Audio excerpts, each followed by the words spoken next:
Well, Justin Tafa, it's been over a year now since we've seen you in the UFC octagon back in December 2021. What's been going on, man? I know you've had some injury issues. Can you just tell us a little bit about that? Yeah, man, I've had a couple major surgeries last year.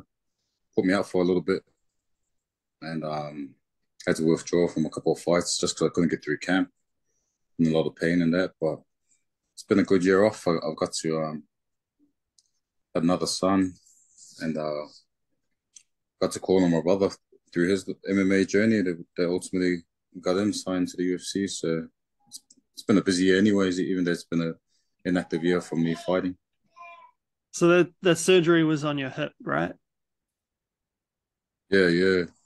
Something I had for a while, and then I think with the fighting too, it just really tore everything up. And I usually soldier through the pain, but yeah, this time I couldn't even walk. So yeah, I had to do the smart thing and yeah, get some stuff cleaned up and some bones shaved off and that.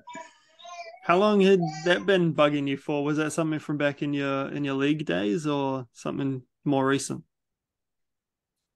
Yeah, man, it must have been. It's been a while because you get so used to it, but yeah, definitely could feel it back in my footy days. Yeah, I guess being able to walk's kind of an important part of what you do, right? Yeah, yeah, for sure. Like just being able to, I don't know, be mobile in their cage, man. You don't want to get caught flat-footed and not being able to move, and especially when you're fighting all these taller guys in the heavyweight division. We'll talk about your brother in a little bit, but just on fighting in Perth next weekend, after being out for a year, getting to fight in Australia in front of home fans, like, what's that moment going to be like for you? It's going to be good. Just can't wait, man. I get to fight in front of my family again. It's nice and close to home. Um, it was a bit.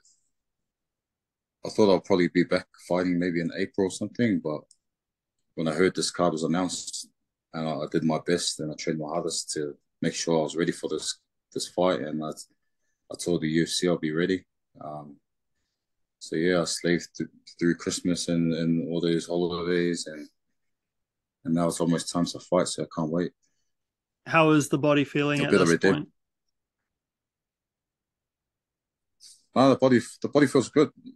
It's at the end of a camp, so starting to to see the light at the end of the tunnel, man. And yeah, can't wait, bro. It's just ready to go. I think I just cut you off there where you said something about trying to get a bit of redemption. Yeah, yeah. From my debut, I fought in Australia. I lost that fight and got stopped bad. And this was their thing. I always wanted to get back was fighting back at home and getting a win in front of my family. When you look at Parker Porter as an opponent, and in the UFC, the only guys he's lost to have gone on to become ranked fighters. What do you make of him as an opponent, and what makes him so tricky? I think him being a smaller, shorter fighter has been into his advantage in his fights that he's had in the UFC. So I think that's been his main strength is being a smaller, um, come forward fighter, offers a lot of output. But yeah, man, he's not a bad fighter, but that must mean I'll be heading to the ranks. Exactly. What are you expecting from him in this fight? Are you expecting him to, I guess, push you up against the cage a little bit, try and take this one to the mat, knowing that the majority of your wins, I think all of your wins have come by knockout? Yeah, man, I think he's gonna come in and try to be the bull that he's used to being. I don't see him steering away too far from that because he's had a lot of fights and he's fought that style a lot. But at the same time, I just prepared for everything. But I wanted to see how we can handle another bull coming at him. You know what I mean? Does he have that same energy? I know he hasn't fought any heavy hands like myself or the power striker. He hasn't fought a power striker yet, like myself, and sits heavy and can strike. So we'll see how he handles my pressure. You know what I mean? You mentioned Junior before. When you guys were growing up in Avondale, did you ever expect that you'd both be signed to the UFC? I'm pretty sure you're the first siblings to be signed in the UFC from New Zealand. Yeah, yeah, man. It's a big deal, but I'm not too sure, man. I knew something big was gonna happen in the future, but we never thought we'd be martial artists or anything like that when we were roaming in the streets of Avondale, I guess. When you think back to, I guess, growing up, what advice would you give to yourself? I think it just be just to like who cares what anyone says or anything, man. Back yourself. I think something that I got used to in New Zealand was just that laugh it off mentality thing, where you just try to downplay everything and just joke around, and then you know being humble sometimes crosses over to being not confident, even though you had all the abilities. And that's something I would have said to myself is like, don't downplay your wins and don't be shy to be confident in what you want to say or what you want to do. At what point did that switch flick for you in your own journey? Thing is, when I started doing camps for Mark Hunt, and understanding the kind of mentality and the assurance you need to have for yourself, no matter what kind of things were in your way. I remember vividly, we did camp with Mark when he was going to fight Frank Mir in Brisbane. It was the last sparring session, and I think he tore his calf muscle, and Carlos Holberg broke his nose, and he had a cracked rib.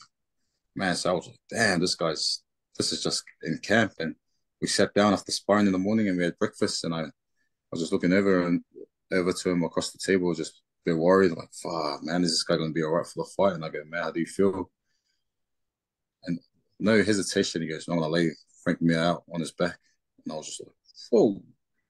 And that's the confidence, that's the assurance you need in yourself to be able to make it big. And I was like, man, there's no like joking around or anything, And from then on, I was like, man, if he can do it, then why not me? And he said the same thing, and that's when I started taking it more serious and everything, and backing myself more. From what you've been able to do in the UFC to this point, just how do you look back on your career in the UFC so far, and what would you like to improve on moving forward? Yeah, it's been a bit of trial and error, I guess. It's been, I got into the UFC quite early and still haven't really found my feet as a whole fighter. Like when I was coming up, and I still am developing and making my game better. Um, and I haven't even had 10 fights yet. You know what I mean? And I think I'm just one of the honest guys that the record won't really show the kind of fighter I am yet. But I'm maturing as a fighter now. Real, just making real mature choices now, like with striking, with just the way I'm handling things with training and everything. I was quite green to it early, so yeah, man, I'm heading in the right direction, and it's going to be a big year. Like I said, big year starts next weekend. Between now and then, what does the next week look like for you as the fight gets closer and closer? Yeah, it's just finishing up all the sessions, a few grappling sessions and one more sparring session, and then heading over to Perth next week, get my weight cut all good and make weight. Yeah, I guess that's a very important one after last time, right? Yeah, man, it was a big learning curve, but man, if people complain about 200 grams on a 120 kilo person, fuck, they should bump the heavyweights to open weight. I guess just on there, like what was the issue there? Was the weight just not coming off anymore? Did you reach a point where you just couldn't get any more off?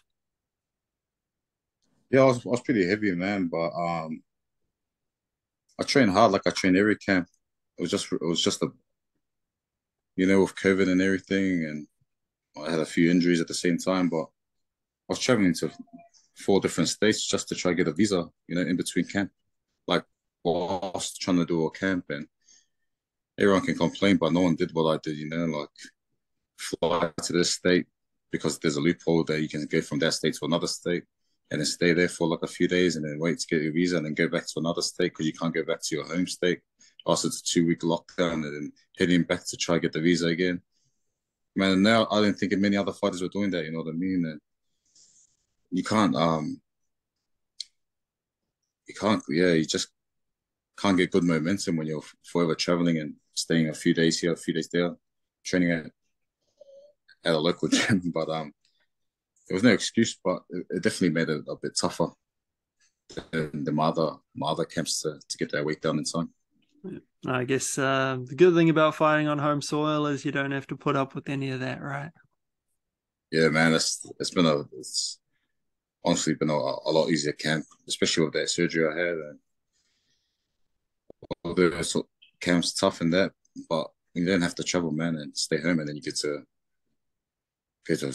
Perth the week of the fight instead of having to acclimatize early in that, man. It's a blessing. All good, man. Well, that's all the time I need to take off your hands today. Thank you very much for joining me, and hope all goes to plan next weekend. No, I appreciate it.